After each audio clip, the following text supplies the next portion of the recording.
modelo financiero del Estado español. Vamos a hacer unas pequeñas pinceladas para que le quede clara la posición de cada uno a nuestra audiencia.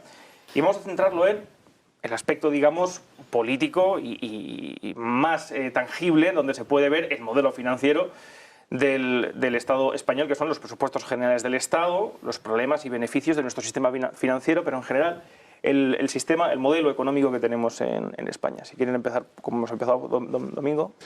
Sí, a ver, yo diría que España, desde el punto de vista financiero, no es un Estado soberano. Esto es algo que sorprende mucho, pero yo creo que hace 15 años que no lo somos. Probablemente nos podríamos ir incluso al comienzo de la eurozona, de la zona euro, de la implantación de la moneda común, pero en los últimos 15 años España depende para financiarse del resto de los países de la eurozona y de las políticas del Banco Central Europeo. De hecho, no hay más que ver lo que ocurrió en ese momento dramático entre 2010 y 2012, los costes a los que nos financiábamos. Lo que eso obligó a hacer a los gobiernos, al gobierno de Rodríguez Zapatero, le obligó a tomar una serie de medidas en aquella famosa sesión en el Congreso del 10 de mayo de 2010, que nadie hubiera esperado: la congelación de sueldos de los funcionarios, de las pensiones, bueno, la rebaja de sueldos de los funcionarios, la congelación de las pensiones, recortes en muchísimos campos en los que siempre había prometido que no tocaría, muchísimas partidas que siempre había prometido que no tocaría, y el gobierno de Mariano Rajoy, que incumplió todas y cada una de sus promesas electorales, en este caso sobre todo en materia de impuestos, igual ahogado por una situación financiera que, bueno, pues nos podía conducir a una quiebra a la griega. Y en aquel verano de 2012, después de 2 años extraordinariamente complicados, el señor Draghi apareció un día y dijo: el Banco Central Europeo hará lo que sea necesario y, créanme, será suficiente. Era lo que sea necesario para sostener la moneda única. Y a partir de ahí, los costes de financiación de España se hundieron, seguimos teniendo una prima de riesgo, seguimos teniendo un diferencial con el resto de los países de la eurozona, sobre todo en Alemania, los países más ricos, pero a partir de ahí se hundieron. ¿Y esto por qué es? Bueno, es porque nosotros dependemos en buena parte, para financiarnos, de que el resto de los países de la eurozona, y digamos, eso se traduce en la política del Banco Central Europeo, nos apoyen. Entonces, digamos, el primer titular es: no somos un país soberano, sin el apoyo del resto de los países de la Unión Europea no podríamos financiarnos, o tendríamos que financiarnos a un coste muchísimo más elevado.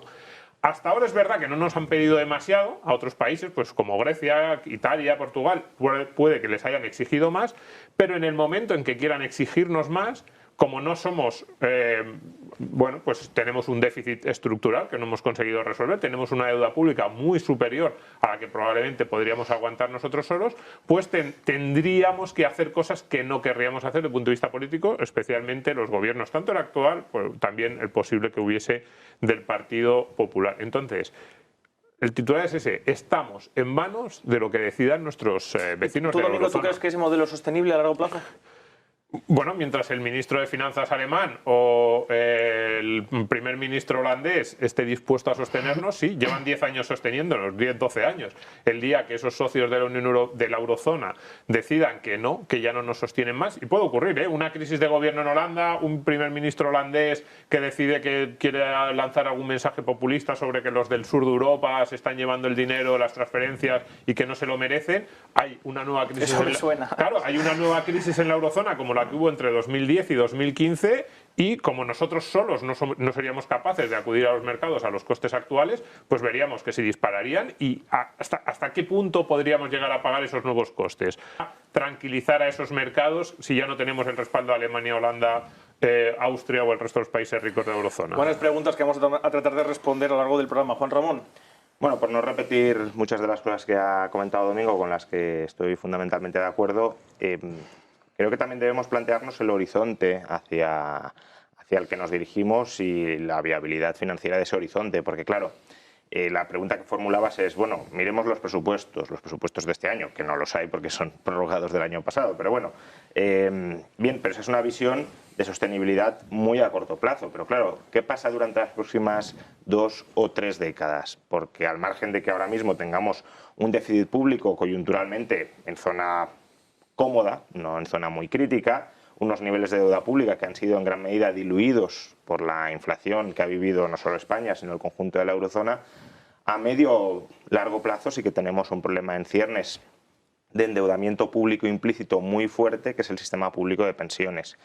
Un sistema público de pensiones que es una bomba de relojería, en gran medida porque ha sido cebada por las contrarreformas aprobadas por este gobierno para garantizar, llueva o truene, el poder adquisitivo de los pensionistas presentes y futuros a costa de sablear mediante subidas de las cotizaciones sociales, de momento escasas, pero programadas mediante un mecanismo automático tan fuertes como sea necesario en el futuro, sobre las generaciones que estén en ese momento trabajando. Y claro, de la misma manera que Domingo planteaba un posible conflicto político-económico redistributivo entre los países de la eurozona, que Alemania, el contribuyente alemán, el contribuyente neerlandés, el contribuyente austríaco no quiera sostener el déficit y el endeudamiento estructural del Estado español en materia de pensiones, que, insisto, el volumen de deuda pública implícita o de compromisos, obligaciones financieras implícitas en materia de pensiones es muy superior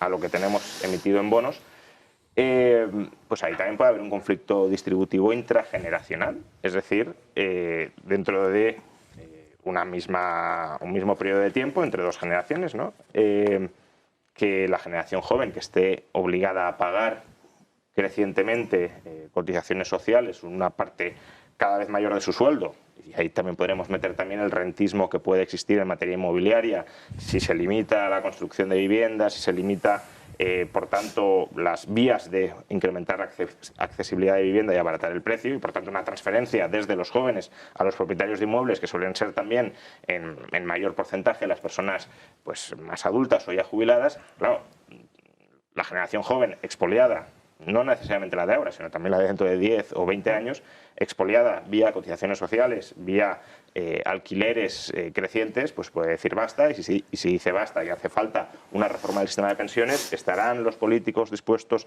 a acometerla recortando, por ejemplo, prestaciones a los pensionistas, que serán, pues si ahora son 10 millones potenciales de votos, en 20 años serán 15 millones potenciales de votos? ¿Lo podrán hacer? No, si no somos capaces de resolver internamente ese problema distributivo de sostenibilidad financiera. Los mercados nos financiarán ilimitadamente los déficits necesarios para no afrontarlo. Pues, bueno. ¿Tú vinculas directamente el problema de la deuda, o si es un problema, con la partida de pensiones?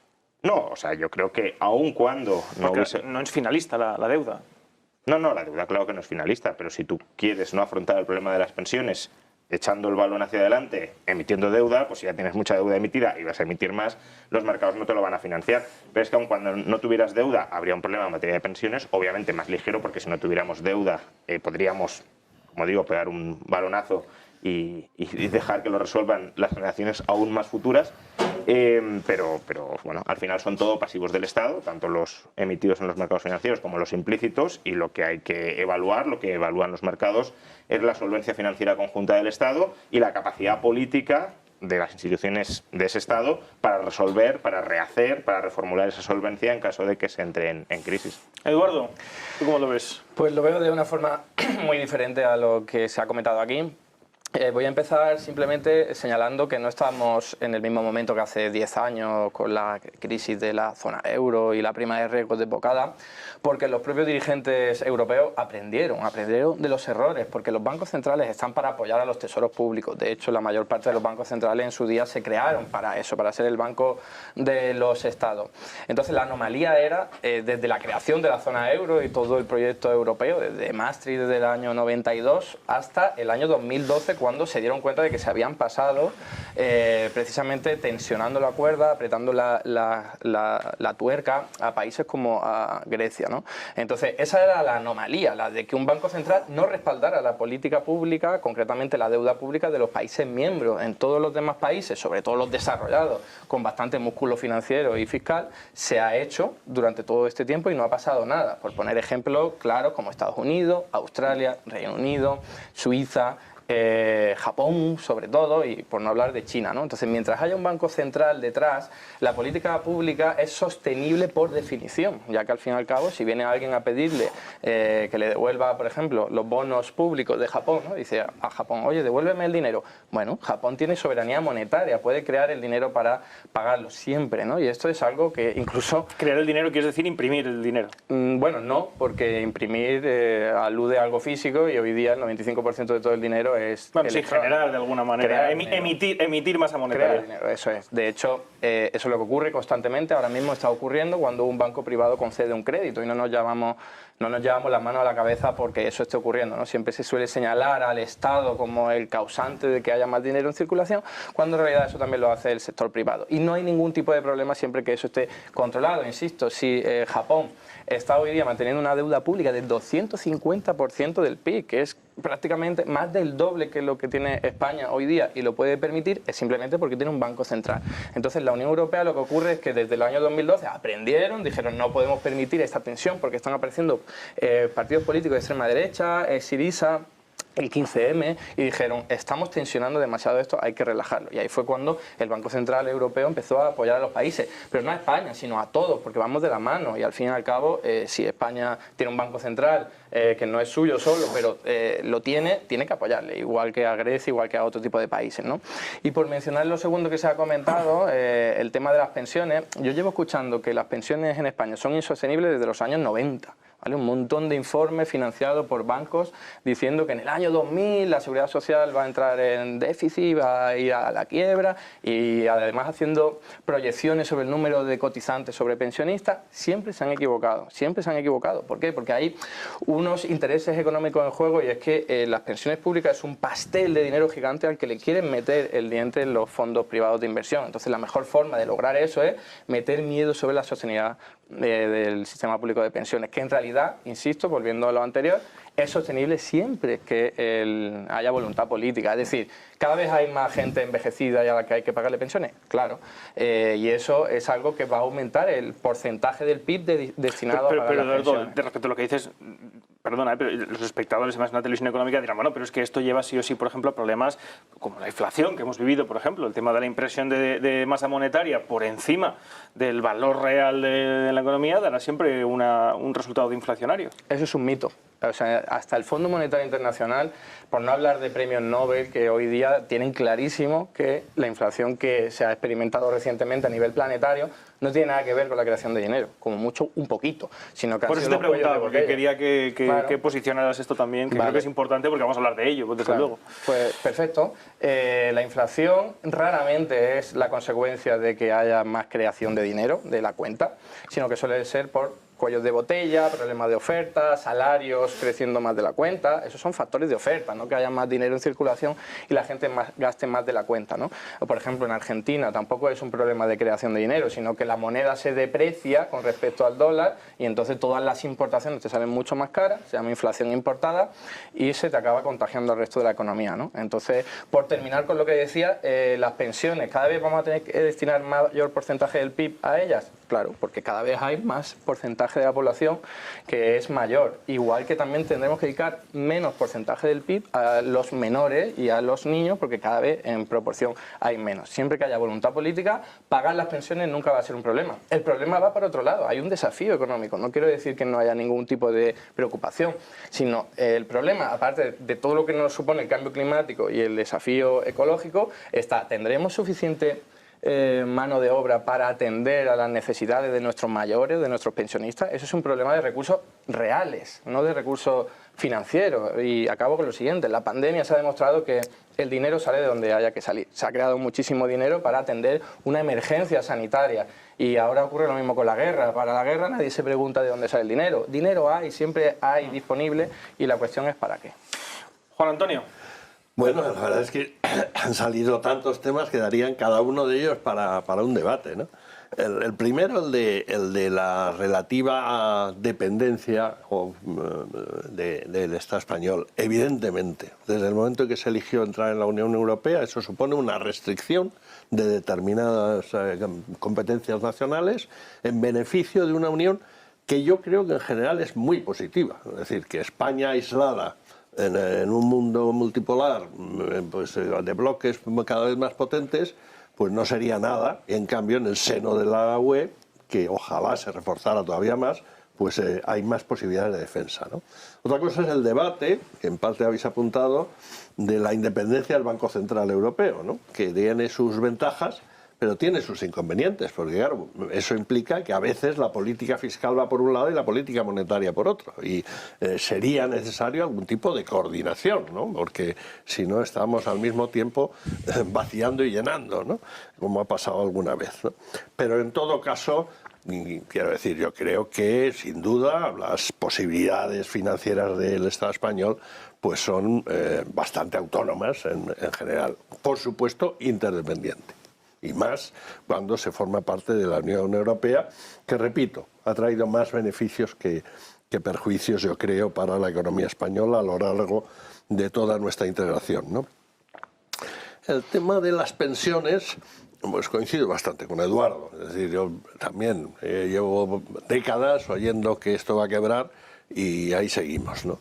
Yo creo que el problema es evidente. La longevidad mayor, la esperanza de vida mayor hace que el periodo en que se cobran pensiones es más alto, con lo cual si se ha cotizado igual o menos incluso, porque se alargan los periodos de formación, pues ahí hay un cierto problema de financiación, pero de financiación colectiva. Es un poco qué porcentaje del PIB es soportable para dedicar a pensiones, ¿no?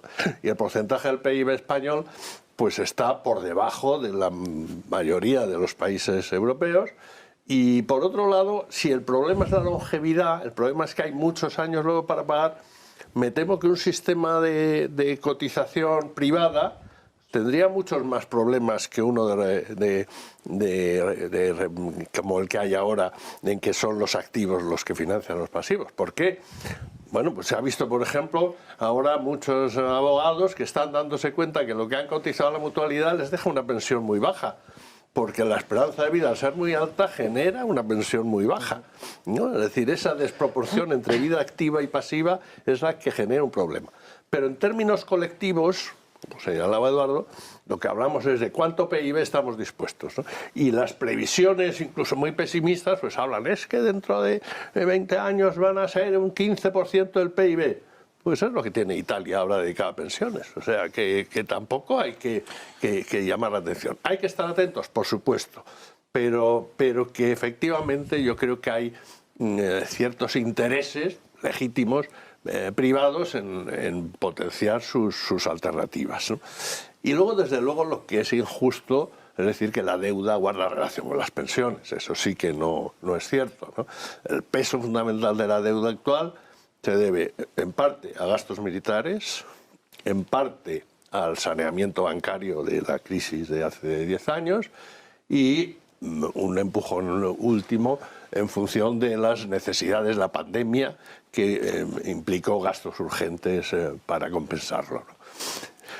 Pero propiamente de las pensiones se ha procurado siempre el que hubiera un cierto equilibrio, se compensara por otro lado. Como habéis dicho, la deuda no es nominal, entonces al final todo financia una bolsa pública y ahí es donde debemos hablar, ¿no? Es decir, ahí hay que hablar necesariamente de tributos, de presión tributaria, no solo de los presupuestos generales del Estado, sino también de los autonómicos, o sea, de todo el conglomerado de las administraciones públicas, que sin duda, pues lo habéis mencionado, pues hay ahí un déficit solamente en un par de años del gobierno Zapatero hubo un pequeño superávit, pero si no vamos arrastrando un cierto déficit permanente.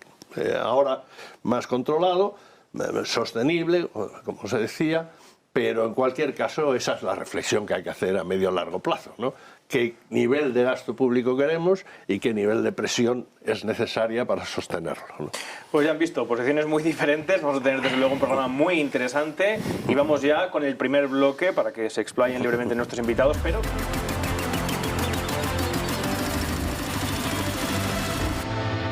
Pues ya estamos de vuelta en Origen sobre el modelo financiero público español. Ya han visto posiciones muy diferentes, han salido cosas muy interesantes que vamos a desgranar y yo ya les lanzo a nuestros invitados de esta noche, pues respecto sobre todo lo que han dicho, que estoy seguro que se van a responder mutuamente, pero me gustaría que lo centráramos este primer bloque sobre ¿estamos en quiebra técnica?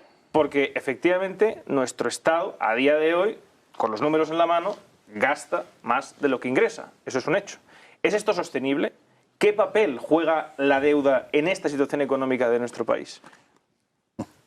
Hombre, en quiebra no estamos. No estamos en una situación donde el Estado español entre en concurso de acreedores porque tiene financiación. Es verdad que esa financiación, como ha dicho Domingo antes, en gran medida está de alguna manera inducida o facilitada por el hecho de que el Banco Central Europeo nos proporciona un aval a la deuda pública española, y eso lleva a que los mercados tengan un mayor interés en financiarnos porque básicamente el Banco Central Europeo está reduciendo el riesgo implícitamente, desde la famosa frase de Draghi de haré todo lo que sea necesario, de invertir en deuda pública española. Por tanto, mientras nos financien y nos refinancien, no estamos en quiebra. Obviamente, si dejaran de financiarnos o refinanciarnos, podríamos entrar en una situación de preconcurso de acreedores, que es donde estuvimos en 2012-2013. Pero es verdad que un banco central puede evitar ese concurso de acreedores. ¿Cómo? Creando el dinero para pagar la deuda que vence. Otra cosa es, ¿ese dinero que crea el Banco Central tiene demanda suficiente por parte de sus ciudadanos? Si no tiene demanda suficiente, es decir, si el Banco Central crea más dinero que aquel que es demandado, ya no solo por los ciudadanos de ese área económica, sino también por el resto del mundo, porque la demanda de moneda, por ejemplo, del euro o del dólar, es en parte global, como moneda de reserva, pero si crea más moneda de la que se demanda interna y externamente, pues habrá inflación, porque esa moneda no se querrá mantener en el saldo de ¿Tú no tesorería. estás de acuerdo con Eduardo, entonces? Estoy de acuerdo en que no toda creación de dinero tiene por qué generar inflación, eso es verdad y eso es obvio. Ahora, decir que ninguna creación de dinero genera inflación o que... Yo no he dicho eso. He dicho raramente. Raramente, bien. O que el hecho de que aumente la creación de dinero por encima de la demanda no genera inflación, porque un problema que tiene Eduardo cuando expone raramente genera inflación, etcétera, es que no nos explica cuáles son los determinantes de la demanda de dinero. Es decir, de qué depende la demanda de dinero. Si la demanda de dinero es enormemente elástica, si puedes crear casi cualquier cantidad de dinero y ese dinero será demandado y por tanto no generará inflación, o si la demanda de dinero no es demasiado elástica. La ecuación de Fisher, ¿no? La ecuación de Fisher se refiere, bueno, hay varias ecuaciones de Fisher, puede ser la ecuación cuantitativa del dinero o puede ser la ecuación del tipo de interés nominal y del real. En cualquier caso, en la ecuación de Fisher cuantitativa, digámoslo así, Eduardo está presuponiendo de alguna manera que la velocidad de circulación del dinero oscila de manera inversa a la oferta de dinero. De tal manera que, claro, si tú aumentas mucho M y V se te desploma, es decir, aumenta mucho la demanda de dinero, ahí no tendrás inflación, eso es evidente. Pero eso es así. ¿De qué depende esa demanda de dinero? ¿Podemos crear cualquier cantidad de dinero o casi cualquier cantidad de dinero o cantidades de dinero similares a las que hemos creado durante la pandemia sin que eso genere inflación? Porque también Eduardo ha comentado que la inflación ha sido durante la pandemia fundamentalmente de oferta. Bueno, si te vas a Shafiro o a Giovanni, lo que te dicen es que al menos la mitad de la inflación ha sido de demanda. Entonces, claro, es verdad que ha habido inflación de oferta, yo creo que eso nadie lo niega, cuellos de botella, la propia guerra. De hecho, eso es algo que ya algunos alertábamos también cuando se produjo en 2020-2021. Pero primero, eso te deja un 50% más o menos de la inflación explicada por exceso de gasto. Y luego muchas veces tampoco se explica demasiado bien de dónde proceden esos cuellos de botella, que pueden venir derivados de que se está gastando demasiado y precisamente porque se gasta demasiado la oferta se vuelve inelástica en ese tramo y aparece el cuello de botella. O como ha dicho Eduardo, ¿no? En Argentina la inflación no viene de imprimir moneda, sino de que se deprecia el peso y al depreciar el peso hay inflación importada ya. ¿Pero por qué se deprecia el peso? Pues de nuevo porque creas más pesos que los argentinos desean y entonces si no quieren tener pesos, ¿qué hacen? Buscan refugio en el dólar. Se descompensa la ecuación, vamos. Se descompensa la oferta y la demanda de dinero y eso lleva a que el dinero se deprecie. Y si tú tienes más dinero en pesos, más unidades de pesos de las que quieres tener, ¿qué haces? Pues compras o bienes o activos. Y en Argentina, uno de los activos que se compra, con restricciones, porque hay un cepo, pero uno de los activos que se compra es el dólar. Y al comprar dólar con pesos que estás imprimiendo, se deprecia y obviamente importas inflación. Pero claro, no me puedes decir, no, es que se deprecia el peso ya. ¿Pero por qué se deprecia el peso? ¿Cuál es la causa de que se deprecie el peso? ¿Qué relación guarda ya no con la emisión monetaria presente, que puede ser importante, pero ni siquiera es la determinante, sino con la oferta monetaria futura esperada? Es decir, con necesidad de monetizar los déficits futuros por parte del Estado. Entonces, bueno, por no desviarme mucho, España no está en quiebra, tiene financiación garantizada en última instancia por el Banco Central Europeo, pero esa financiación también es una financiación política que, como decía Domingo, en cualquier momento se puede interrumpir si la necesidad de financiar a España y a otros estados dependientes de esa financiación del norte genera externalidades negativas, perjuicios en el norte que perciben sus políticos o sus ciudadanos, y políticamente también se decide interrumpir ese flujo de financiación. Es que ahí hay un punto muy importante. Repito, intervenga cuando quiera. Lo ha dicho Eduardo. Ha dicho, es lógico que un Banco Central Europeo apoye las políticas públicas que se desarrollan en ese país. Dice, y no hay ningún problema si estuviera controlado, creo que ha sido la frase, la emisión de moneda. Claro, lo que ocurre es que aquí no estamos hablando de un solo país. Es decir, yo aquí ya incluso me salgo de la parte de teoría de si el Banco Central debería o no hacer las cosas, o yo estoy más cerca de como el planteamiento que hacía Juan Ramón, pero yo me salgo y yo me vengo a la realidad. Dice, lo lógico es que apoye, ya, pero es que en la eurozona hay dos decenas de países y cada uno de ellos puede tener una política pública diferente. ¿Cuál es la política pública de la eurozona? Porque a lo mejor el gobierno alemán dice no me convence la política pública del gobierno español, o el gobierno español dice no me gustan las condiciones que nos quiere imponer el gobierno alemán. Y esto no es una teoría. Cada pocos meses vemos cada pocos meses, casi cada semana vemos noticias en las que dice el gobierno español presenta en Bruselas. En la semana pasada veíamos Carlos Cuerpo asegura que no pasa nada por el hecho de no tener presupuestos porque eso no detendrá la entrega de fondos europeos. Bruselas, la Comisión va a aceptar los planes presupuestarios del gobierno español aunque no haya unos presupuestos aprobados. ¿Eso qué quiere decir? Que le estamos pidiendo permiso cada cierto tiempo a la Comisión Europea, como hacen el resto de los países de la Unión Europea. Lo que pasa es que no todos tendrían el mismo acceso a los mercados que tiene España. Yo creo que Alemania tendría un acceso bastante más fácil. De hecho, por eso ahora mismo se financia a menos coste que España, incluso a pesar de ese respaldo del Banco Central Europeo a todos los países de la eurozona. Entonces, ¿qué ocurriría si políticamente, incluso aunque sea injusto, porque esto también se planteó en la crisis de 2012, supongamos que es injusto, supongamos que un gobierno alemán se vuelve loco?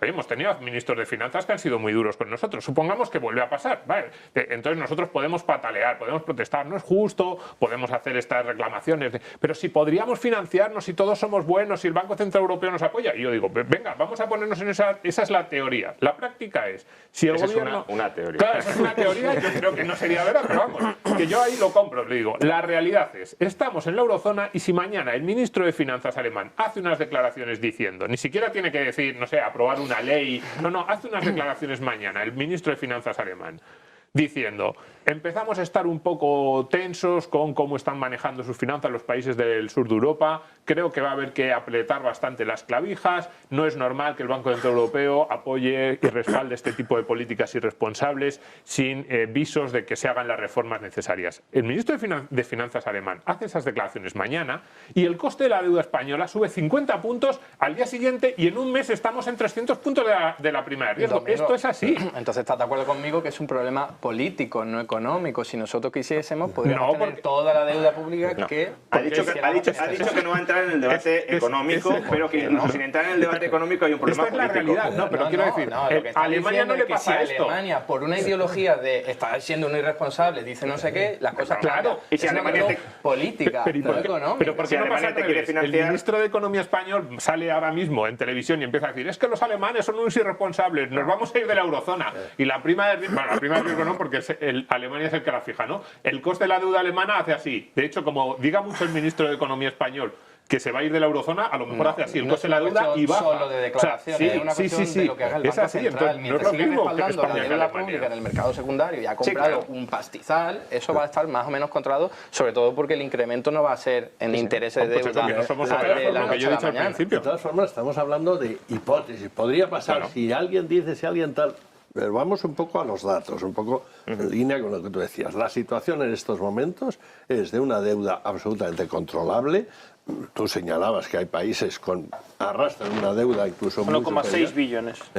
Sí, pero en términos de PIB... Bueno, hay quien dice que 2,1. Bueno, en términos de sostenibilidad, de pago de intereses, que es un poco lo que más importa, claro, porque si te absorbe todo el presupuesto, pues es lo que lo hace insostenible, ¿no? Pero estamos en unos niveles adecuados y en términos comparativos ahora con Europa, la economía española en estos momentos está dando cifras mejores incluso que países del norte, ¿no? Con lo cual ese peligro me parece una hipótesis, como todas las hipótesis, posible, pero improbable, ¿no? En estos momentos. Qué peligro. Pero yo no hablo de hipótesis. O sea, que el ministro de Economía español cada mes sale y hace unas declaraciones diciendo que va a llevar un plan presupuestario a Bruselas y que necesitamos que Bruselas lo selle, no es una hipótesis, eso es una realidad. Claro, y que pero España es una gasta realidad 50.000 para millones. conseguir unos fondos extraordinarios. Y que España va a gastar este año 50.000 millones de euros, un poco menos, que estará en 40.000, 40 y algo mil millones de euros en intereses. Eso no es una hipótesis, eso es una realidad. Sigue siendo muy poco en porcentaje con toda la deuda en comparación con otros años en los que el Banco Central Europeo sí que ha apretado la tuerca a los países. Pero es que estáis con una mentalidad de hace 10 años. Yo lo que os pido es que actualicéis el momento político. Hay un desafío de cambio climático que está en todas las declaraciones de los dirigentes políticos y de los bancos centrales. Hay una guerra en ciernes en suelo europeo, más allá de los conflictos en Oriente Medio. Hay también todavía desafíos sanitarios por culpa de la pandemia.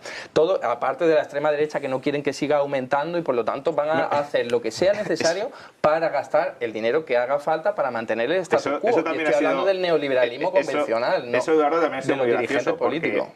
Has argumentado antes que se toman estas medidas extraordinarias para evitar el auge de la extrema derecha y yo te pregunto, ¿ahora la extrema derecha está más débil o más fuerte que hace 10 años? ¿Pero eso qué tiene que ver? Hombre, pues si me dices, no, es que en 2014 entendieron que había que empezar a comprar mucha deuda porque si no la extrema derecha se iba a disparar. Y eso, compran deuda y se dispara la extrema derecha. Eso se hizo así para evitar un conflicto político mayor. Imagínate cómo estaría ahora la cosa si no se hubiese controlado la prima de riesgo. Imagínate. Bueno, o sea, que es una política claramente orientada a mantener el status quo, que además es de derecha. Si yo no lo voy a defender, lo que digo que a ellos les preocupa la extrema derecha y por eso dejaron de apretar tanto las tuercas. Y no son tontos, Ellos no quieren que implosione la Unión Europea. Se vieron obligados a ello y por lo tanto van a mantener la prima de riesgo controlada porque han aprendido de los errores. Incluso los más, acabo con esto, incluso los más ortodoxos, los halcones de Alemania y tal, lo saben y van a estar presionados para que no se pongan gallitos con los del sur de Europa porque vamos todos en el mismo barco. Al final es una cuestión política. Y acabo con lo siguiente, frente a estos desafíos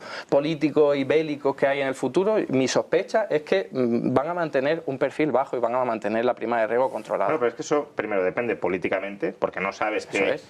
No, pues entonces si depende políticamente y hay coaliciones de poder posibles... Algo político, no económico, eso venía a decir. A ver, el diseño institucional de la eurozona y el respaldo financiero que nos proporciona en última instancia Alemania y los países del norte, por supuesto es una cuestión política, claro que sí. Ahora, que tú me digas, no, si España estuviese fuera del euro se podría financiar y no necesita... No, eso ya es una cuestión económica con la que no estamos de acuerdo. Pero no me intentes vender la burra de que coincido con tu diagnóstico económico porque estoy en el plano político, porque simplemente estoy obviando el debate económico en este momento para centrarnos en el diseño político de la eurozona. Y en el diseño político de la eurozona no hay garantías, en absoluto, no las puede haber, por otro lado, de que en Alemania no llegue un canciller que sea mucho más duro con los países del sur, incluso que sea euroescéptico, o que llegue en Holanda, o que llegue en Austria, o que llegue en Finlandia, y eso vuelva a poner la arquitectura institucional de la Unión Europea o de la eurozona patas arriba. Y que eso, si sucede, como España efectivamente no es soberana financieramente, más que soberana, autónoma financieramente si lo queremos, para financiarse en los mercados sin el aval de los países del norte, pues entonces claro que puede generar un problema futuro. ¿Que lo va a generar necesariamente? Pues ya lo veremos. Pero vuelvo a lo mismo, es un carácter político el problema. Me estáis diciendo, no, ahora lo que preocupa es lo político, no lo económico, porque lo económico no debería preocupar si uno tuviese su político. Os recentro un momento, Domingo, y te dejo a ti, que la pregunta es ¿qué papel juega la deuda en el sistema económico español? Sí, hay quien dice que es un problema muy grande, que se llega incluso a una quiebra técnica del Estado. Lo que estamos diciendo es que la deuda genera una situación de heteronomía financiera, es decir, no somos autónomos financieramente, precisamente porque hemos acumulado mucha deuda. Es verdad que España, su endeudamiento privado lo ha saneado mucho durante la última década y eso también nos da más margen para acumular más deuda pública, eso es cierto. Es decir, que financieramente el país se ha saneado a pesar del creciente endeudamiento. Pero es lo ideal, Juan Ramón, la pregunta que yo un poco que se hace la gente, ir acumulando deuda pública sin edie. Ideal para quién y para Porque es qué. el modelo que seguimos, ¿no? Parece. Todos los países del mundo Ya, hacen no, eso. no, pero todos los países no lo hacen. El Es que hay- 90% lo sí, hace. pero no todos en nuestra digamos en la misma magnitud. Es que aquí la cantidad también No, es importante. hay La cifra es muchos que importante. tienen más, como pero Italia, Bélgica, Francia, Japón.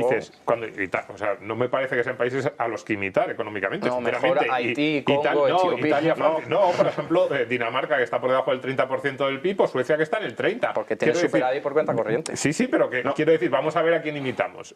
Pero a los países que están creciendo, Japón que no también ha están tenido creciendo. superávit por cuenta corriente y tiene un endeudamiento público. O sea, no me No tiene nada que ver, No, estamos pero solo hablando me de otros gustaría- países. solo me gustaría decir A ver, un segundo, pero me estás diciendo, Suecia y Dinamarca tienen la deuda baja porque tienen superávit por cuenta corriente. Y yo te digo, Japón tiene superávit por cuenta corriente y tiene la deuda alta. Y me dices, no tiene nada que ver, estamos hablando de otros países. Juan Ramón ¿Tú Rayo. tampoco? Si tienes superávit por cuenta corriente, es más fácil tener una deuda pública baja. No necesariamente tienes que tener una deuda pública baja. No, Es que estás haciendo trampa con la argumentación. no es más fácil. Depende de si quieres gastar más de Es lo que más quieres. fácil ¿Por qué? y No, ya depende está. si Y quieres no gastar. me cambies la argumentación depende de Japón, de tener deuda pública. No, es que el déficit público o el superávit público, y por tanto el endeudamiento público, depende de la voluntad política de gastar más de lo que ingresas. Punto. No tiene que ver si tienes un superávit Y la por cuenta sociedad corriente también. o no.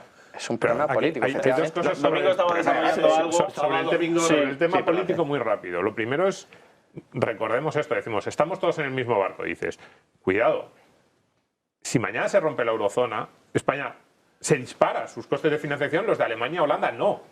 Esto pasó en 2012, cuando hubo las noticias más alarmantes sobre la posible ruptura de la zona euro, hubo momentos en los que se disparaba la prima de riesgo de España, Italia, Portugal, y el coste de la deuda alemana u holandesa estaba plano, o incluso hubo momentos en que caía cuando había noticias de que se rompía el euro. Es decir, los mercados interpretaban que un marco alemán sin el concurso de los países del sur de Europa era más seguro. Con lo cual, no digamos que estamos todos... Porque se le dejó sí, pero no hacer. estamos todos en el mismo barco, porque si los alemanes un día deciden que a lo mejor a ellos les está costando más financiarse por culpa de los países del sur de Europa, no me parece una tesis tan extraña, que las que sufran más economías del sur inflación, son a lo más mejor de pobres, repente eso ya lo dejan de sabemos. apoyarnos.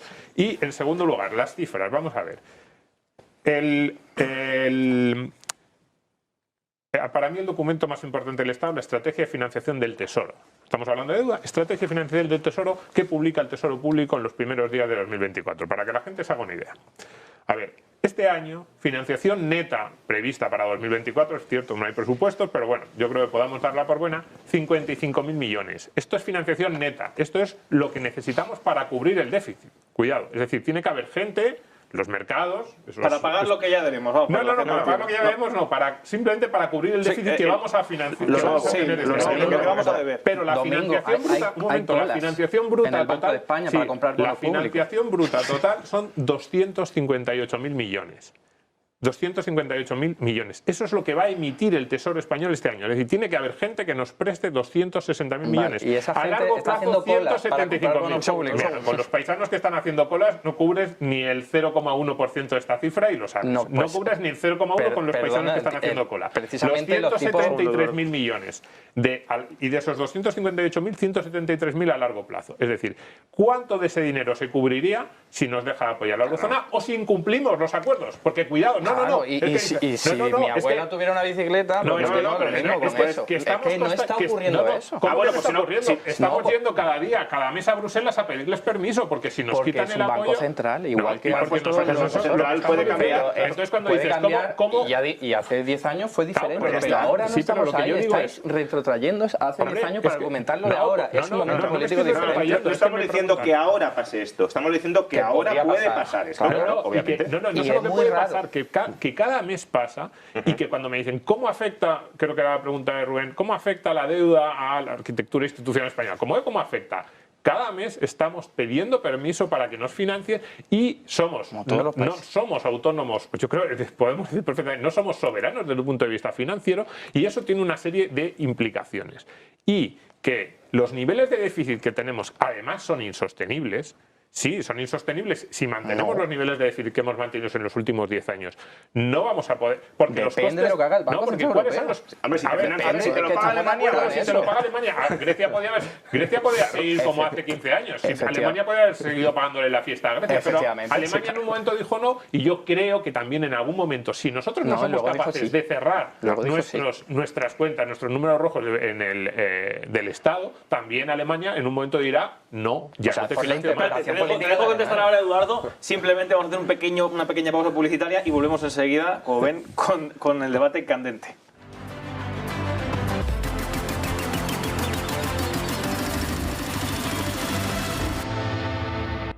Pues estamos de vuelta en Origen, en este debate, en esta noche, que está calentita sobre pues algo también desde luego muy candente, la situación económica y el modelo financiero de nuestro Estado. Eduardo, quería responder a Domingo. Yo te quiero hacer una pequeña pregunta para que desarrolles tu respuesta, porque claro, el argumento que contraponéis a ellos, que lo entiendo perfectamente vuestro punto de vista, y supongo que la audiencia también, es que el resto de países lo hacen. Pero claro, el resto de países también lo pueden estar haciendo mal, ¿no? ¿O qué? Bueno, si lo está haciendo mal, países que son los más desarrollados del mundo, que tienen la mayor esperanza de vida del mundo y unos niveles de pleno empleo, yo la verdad que firmo eso antes que lo que tenemos en España, ¿no? Lo que le estaba respondiendo a Domingo es que creo que hay aquí una premisa que más o menos compartimos, pero que no se dice directamente, que es, si un banco central quiere, puede mantener la prima de riesgo en los niveles que quiera. Están diciendo que no, pero yo es lo que he deducido de lo que estabais argumentando, porque es lo que ocurre en todos los países. Si Japón, Estados Unidos, vuelvo a lo mismo, los soberanos, no cualquiera del mundo subdesarrollado que tiene una dependencia económica y financiera, vale, pero los desarrollados, y la Unión Europea está entre ellos, podría mantener una prima de riesgo controlada para todos los países, como por cierto ha hecho desde el año 2012, ha dicho, venga, voy a controlarlo por una cuestión política, insisto.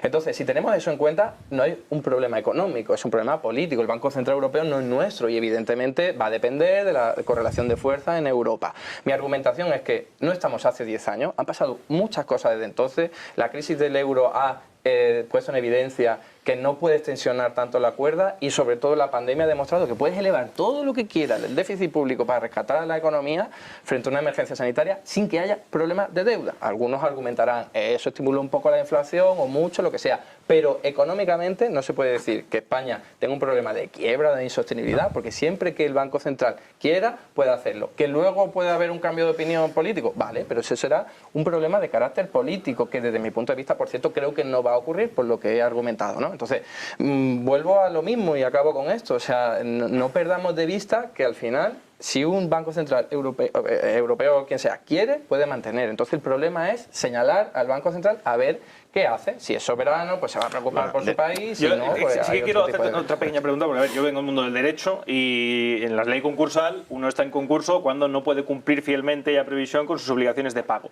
Si la tesitura que establece Domingo se produce, o sea, el Banco Central Europeo mañana cierra el grifo completamente, ¿España podría hacer frente a sus obligaciones de pago? Pues claro que no, pero igual que si un banco central, el de Estados Unidos, dice pues ya no financia al Tesoro, o cualquier... Estados Unidos seguiría pudiendo... Alemania igual. Esa es la diferencia. El problema político se transforma también en económico porque si el BCE dice pero eso sí que sería una situación de quiebra técnica. España tiene un problema de financiación muy gordo y Alemania no tiene ese problema de financiación, por eso es el problema económico. Y por cierto, dado que ha salido Japón, tampoco, porque Japón ya se financiaba barato cuando el Banco Central de Japón no le compraba deuda. Por tanto...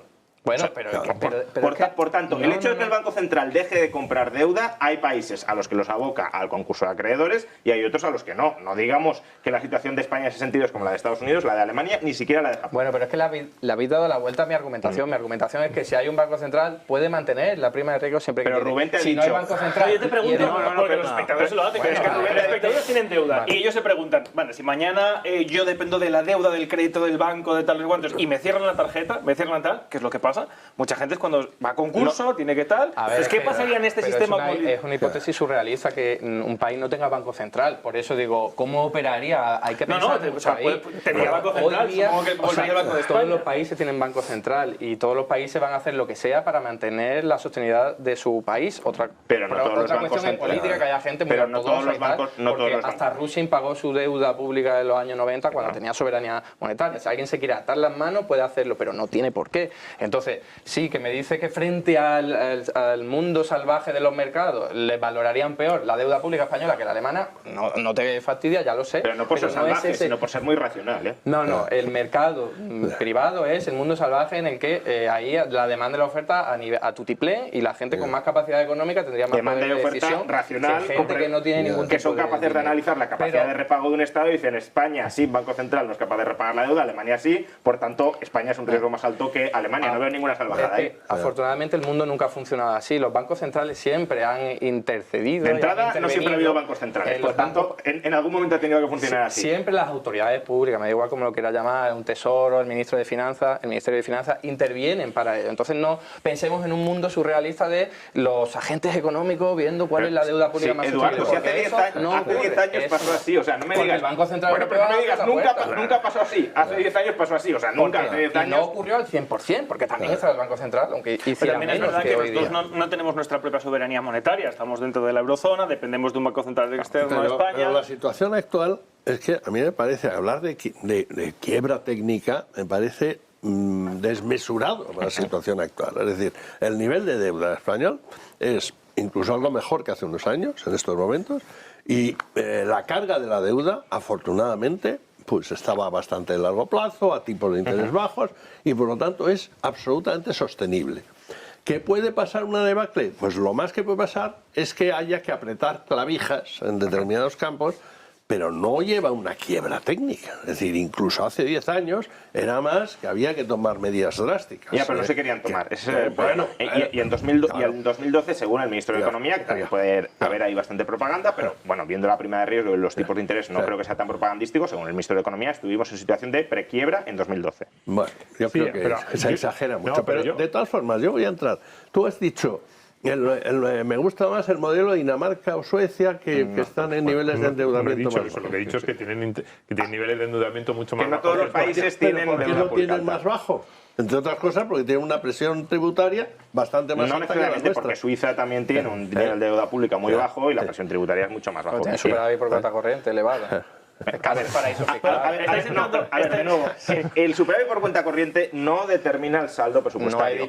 Otra cosa es que un país con un Estado más o menos austero, es decir, un Estado que tenga superávit público, genera un excedente de ahorro interno que puede ser... Ya sabes que yo pienso que la causalidad es inversa. Bueno, ya, tienes superávit por cuenta corriente, te entra mucho dinero a tu país y así es más fácil poder recaudar más para tener superávit. Sí,